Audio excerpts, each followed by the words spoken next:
Hello, my little Luxxes. This is another episode of Coffee and Cosplay, and I'm your host, cosplayer Charsie Luxxx. And today, obviously, we are doing an episode revolved around the theme Love Hurts.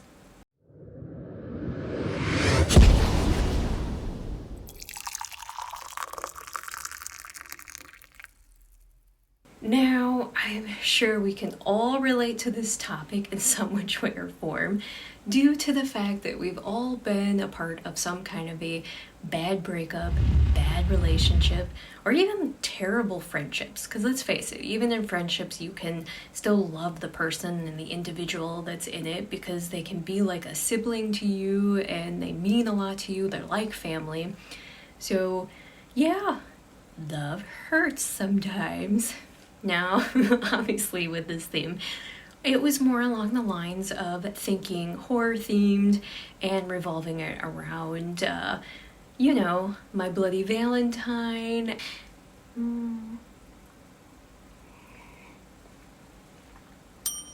So, obviously, I am just in my comfy demon outfit here.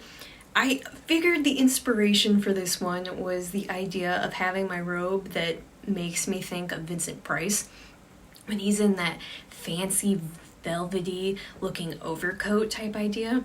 So that was kind of my idea of having this, was a shout out and inspiration to Vincent Price. Oh well, some people learn faster than others. I wanted the cute little evil devil idea because, like I said, Cupid is for the ones that are loved and my little demon is going to be for those who are forsaken and love hurts on Valentine's Day. And most of us don't like Valentine's Day. I mean, the actual day itself. Yes, I am married and happily married.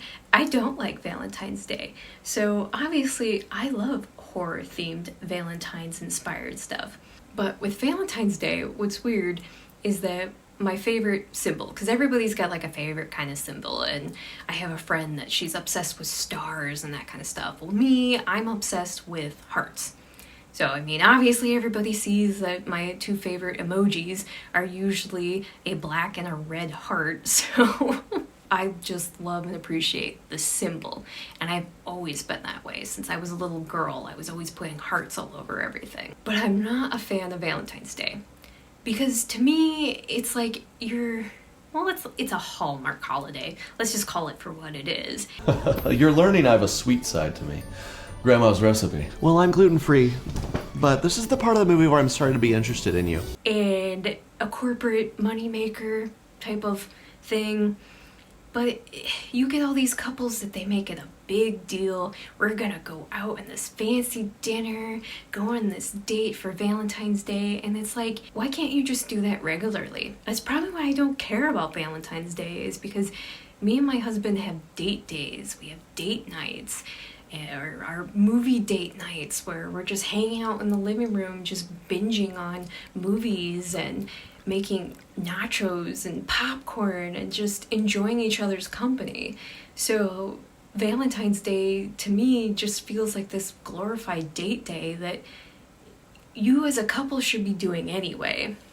And I'm not knocking on anybody. I mean, if you love Valentine's Day, that's you, and that's awesome. So I'm not downing anybody. I'm not saying anything like, how dare you love Valentine's Day.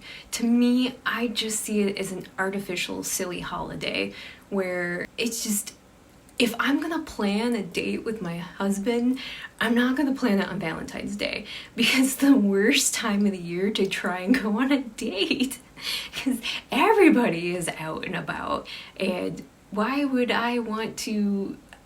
I mean, any day can be special.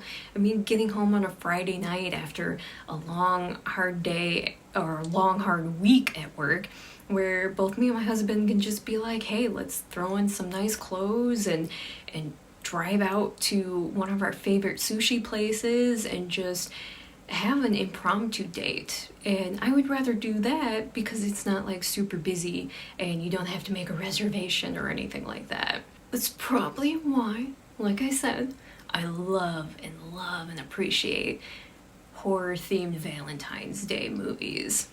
Obviously, I love anything that is horror-related, and we love watching the horror genre.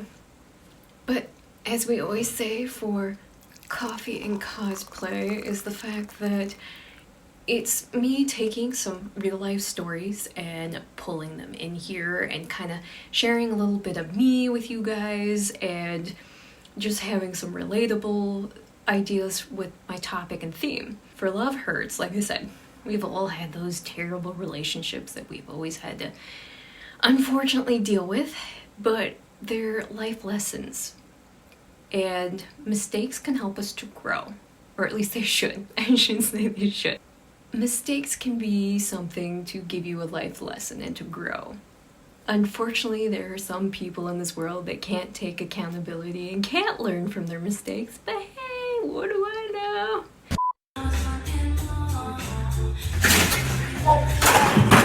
The examples I wanted to give are not actually personal ones, because as I've stated before, I have been with my husband for, oh my god, it is going to be 18 years in May. So I've been with him a very long time. So I don't really have any recent breakup stories to talk about, but I have a lot of fantastic stories that I could share that happened to my friends. And one of the situations that was just hysterical when I think about it, and it's one of those things where you think of the situation and I look back on it and I laugh at it now. I mean, I laughed at it then too, I really did, but obviously for sake of protecting the people in the story, I'm changing the names. So this goes back quite a bit of time. This would be back when This would be back when I was at community college and I'd be in my early 20s, and one of my friends, we will call her Tara, would make a lot of bad decisions when it came to dating. Like, a lot of bad decisions. And this is a person that I am not friends with anymore, thus the name changes. It's one of those things where, yes, I don't care about this person or anything like that, but I don't need to be blasting her name on here. So Tara would make a lot of bad decisions, and she got in this terrible relationship with a guy that we are going to dub, what did I give him? Matt! We were going to dub him Matt. Let's see if I remember that name. Tara was only dating Matt for like, I want to say a few months, when all of a sudden his true nature, his true colors started showing, and he was very condescending, very controlling. He was one of those people where he would start telling her, I don't like your friends, I don't want you hanging out with your friends, and it wasn't him telling her that we were a bad influence. He just didn't like her hanging out with us because we would tell her that he was a nasty person and that he was mean to her, condescending, and that we didn't like the fact that every time that they were together, they were always fighting. Like, always fighting.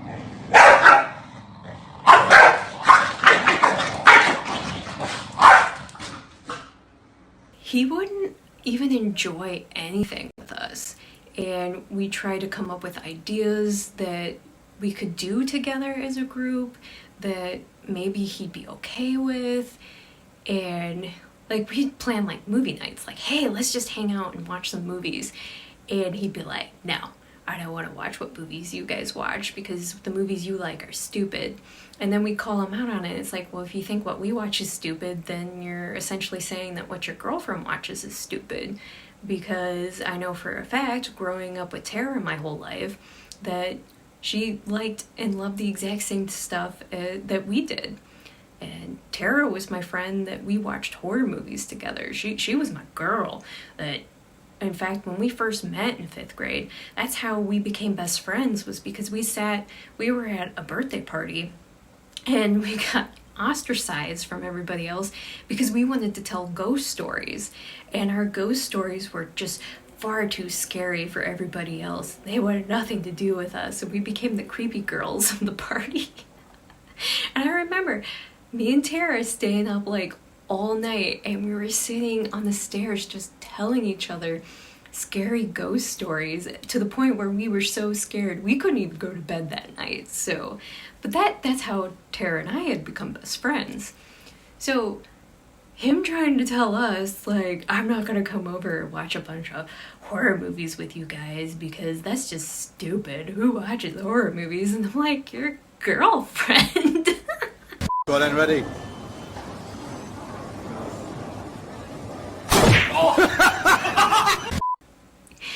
But so time would go on and their relationship was just so volatile. Is that the right word? It was grotesque, it was awful, it was toxic. And so obviously us trying to be her friend, we're trying to give her advice, and we're like, why are you with this guy? And her reasoning for staying with this guy was because the sex was great. And it's like, oh my god, that is not a reason to stay with someone. That is not a reason to stay with someone. Once again, that is not a reason to stay with someone. Don't be stupid! Obviously, when we started voicing our opinion to her more and more, and when come to find out that he started controlling anything that she did, controlling what she was eating, started wanting to control where she worked, to the point where he even got a job at the same restaurant she worked at and where she was a waitress. He went and became a cook so that he could keep an eye on her. It wasn't because he wanted to work in the same place as her. He literally left his other job to come work at the place she worked so that he could keep an eye on her because he didn't trust her. So then it turned into, because of this idea, and unfortunately, Tara has always had this mindset, always. Even with her parents. Tara was the gothic punk rock chick that, because her parents would think she was doing it, she would have the idea of, well, fuck it. They already think I do, so why don't I just do it? Fuck it. That, unfortunately, was Tara's personality for things. So when her boyfriend Matt started accusing her of cheating on him, she started doing the, well, fuck it. He already thinks I'm cheating on him. I might as well just be cheating on him. Stupid! So she wasn't any better. And it took me years later to figure that out. That's why we're not friends anymore. But so instead of leaving the toxic relationship she was in, she just decided to make it even worse. Well, after I want to say they were together at least a year at this point, was when she stopped talking to all of us and X'd us out. Well then, I want to say it was at least 6 months later or so, all of a sudden she reached out to me. Fine.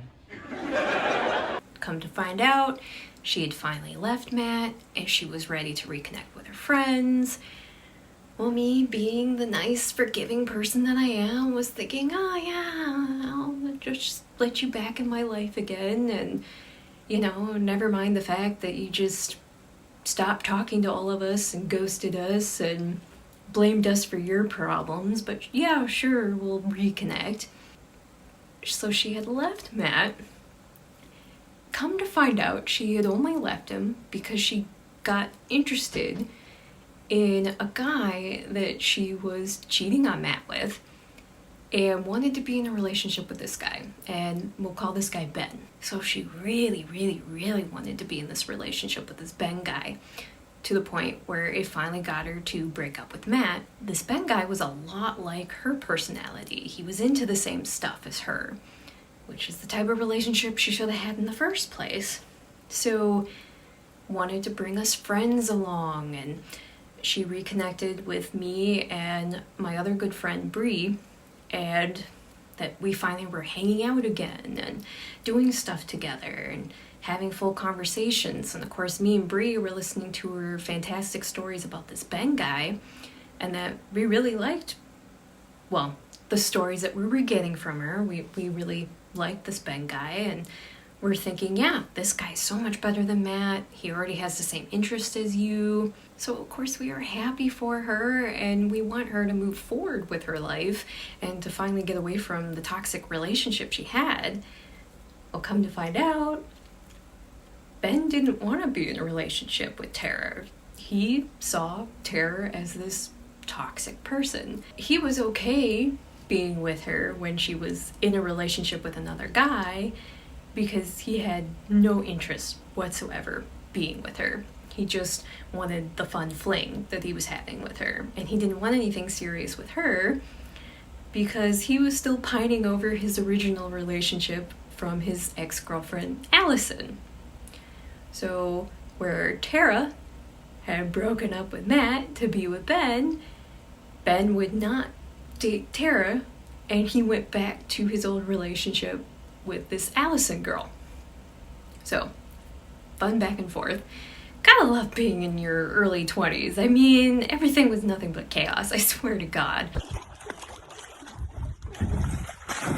But that's where we get all these life stories from. So, Tara's broken up. This guy was, well, I mean, to her, everybody was the love of her life, but this one was the one. This was the one she wanted to be with. Well, because she was dumped in that, she always had to go to that rebound guy. Well, to her rebound was just to go back to Matt, because Matt was easy. Matt was history. It just was one of those things she could just easily get back together with him. And of course, none of us wanted her to be with him. None of us liked him, and we all knew he hated us. And she wasn't allowed to be around us and that because of that. So we got on her case and we're like, Tara, if you go back with him, you're not going to be able to talk to us anymore. That he's going to force you not to talk to us anymore. And he's awful, and we don't want her to date him because he's this awful person that controls her life. It's like, don't date this guy. You can do better. You've seen that you can do better.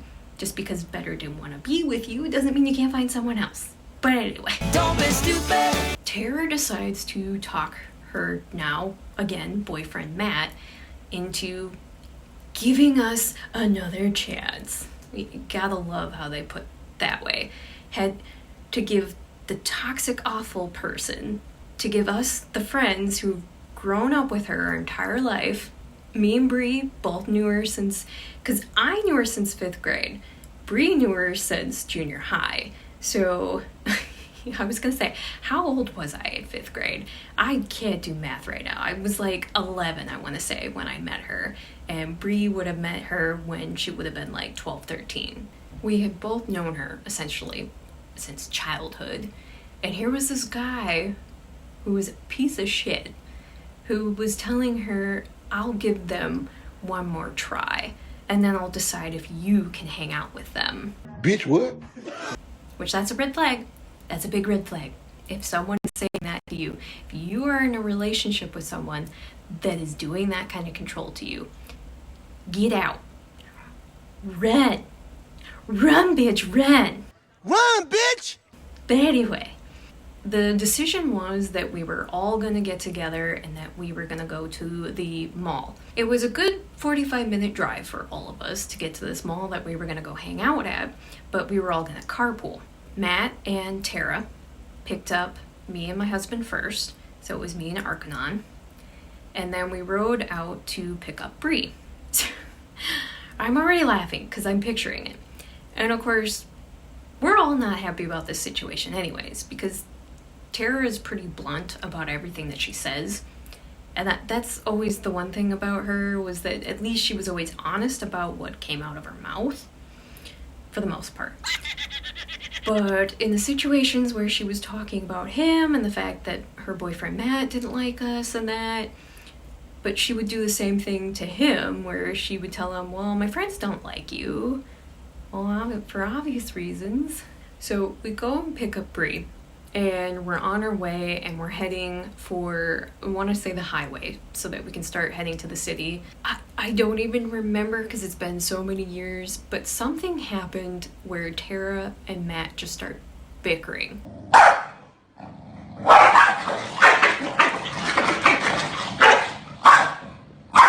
And you have me and my husband and Bree in the back seat, and it's Matt who's driving, and then you have Tara in the passenger seat. And the three of us are just in the back, like with this awkward moment of those two fighting over something stupid and irrelevant.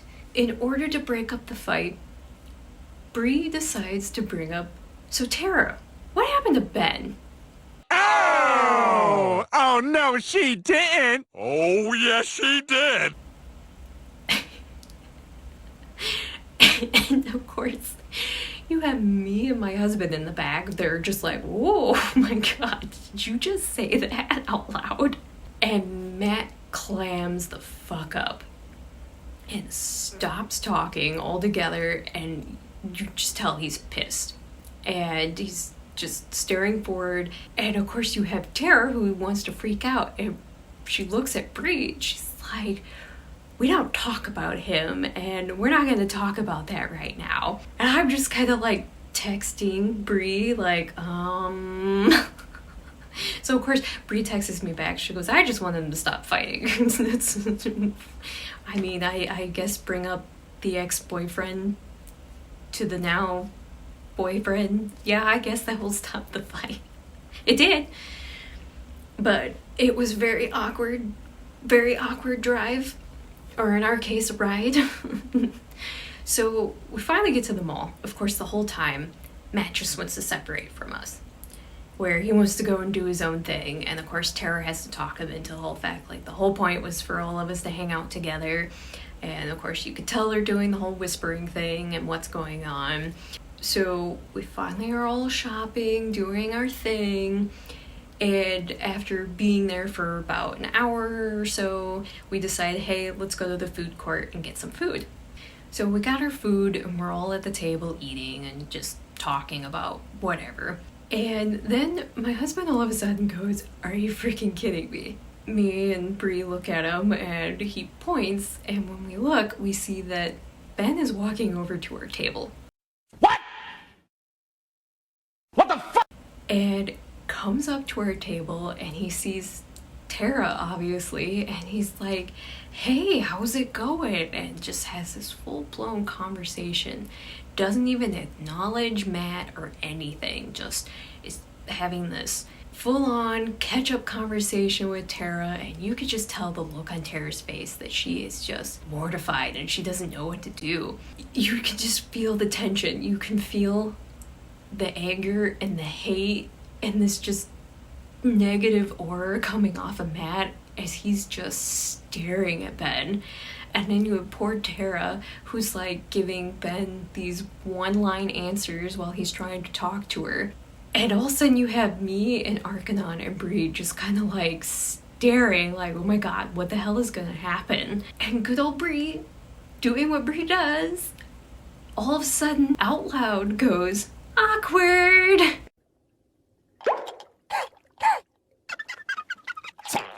And Ben stops talking, and we all three bust up laughing. Me, my husband, and Bree just bust up laughing. And Matt is just pissed. And Ben's just all of a sudden turns and looks and realizes what is going on, and realizes that Tara's been there with the boyfriend that she was cheating with Ben with, that she had also left to go to Ben with. And you could just tell the look on Ben's face where he's like, I just walked into a landmine. Matt stands up and just takes off. I don't know, I just don't think this is like great for me. I don't want to do it. I want to go home. Like, I can't take the pressure of it. But don't you think any job interview... Just starts booking it.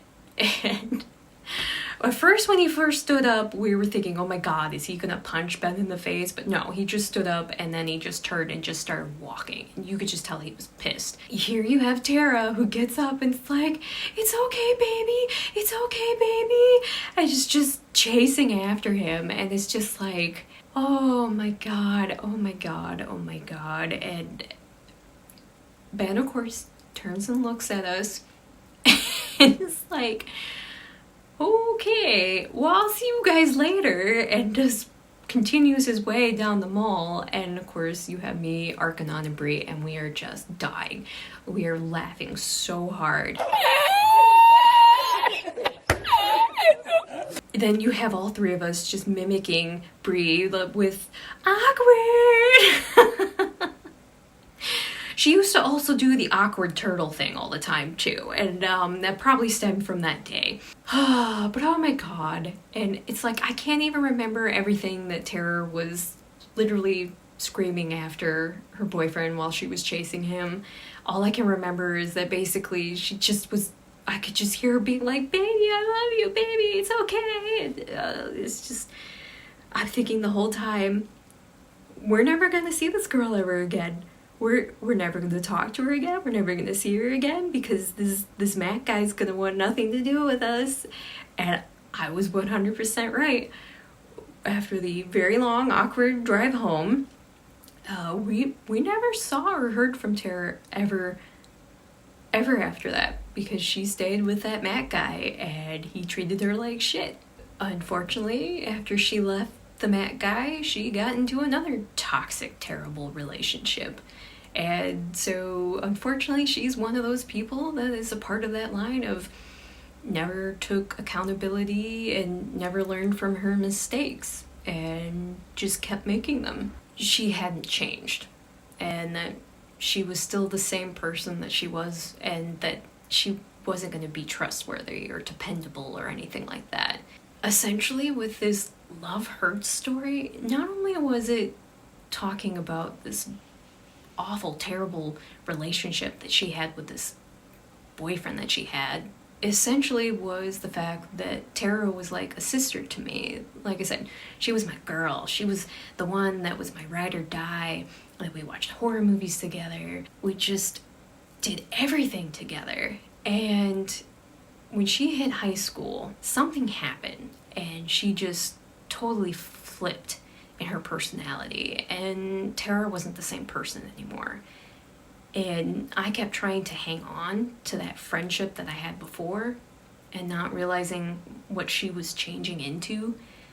So my love hurt story technically was the loss of a friendship and somebody who was like a sister to me. It took me a lot of years and time to heal from losing her as a friend. And it's one of those weird things that even the breakup of a friendship, because that's essentially what it is it's a loss of a relationship, and you grieve and you mourn something even though they're not gone. Essentially they are gone physically, they're not in your life anymore, and even though you know that they're not a good person for you, you still hurt. And there's still somebody that you love and you care about, and you still want the best to happen for them. That's the biggest thing, is that I always want the best for Tara. I'm sharing this story because of the fact that I want us to learn from our mistakes. When a person just stays in that same toxic situation and you try and try and try, sometimes you just gotta step back.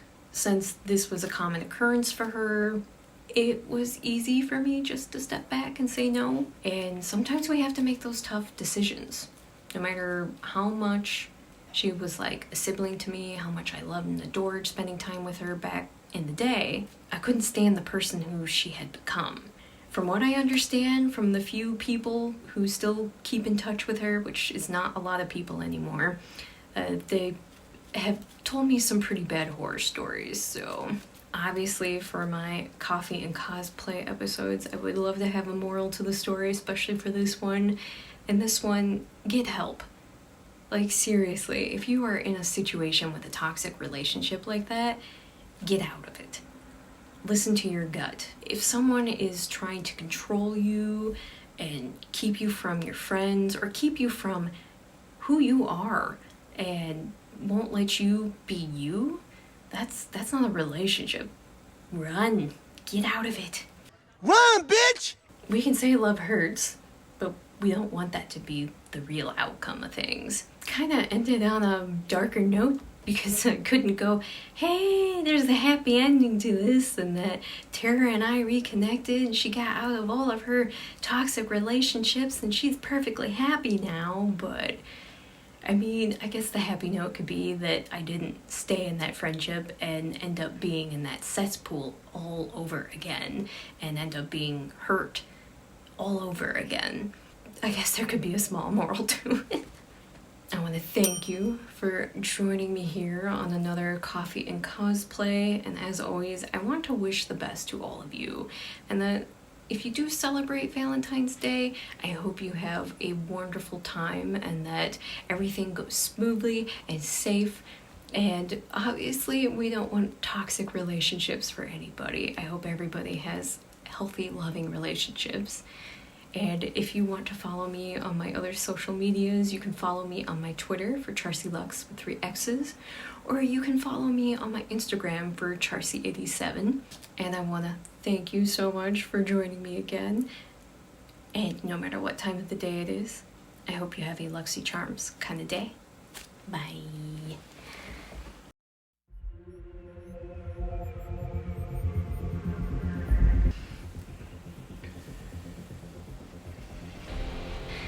But, so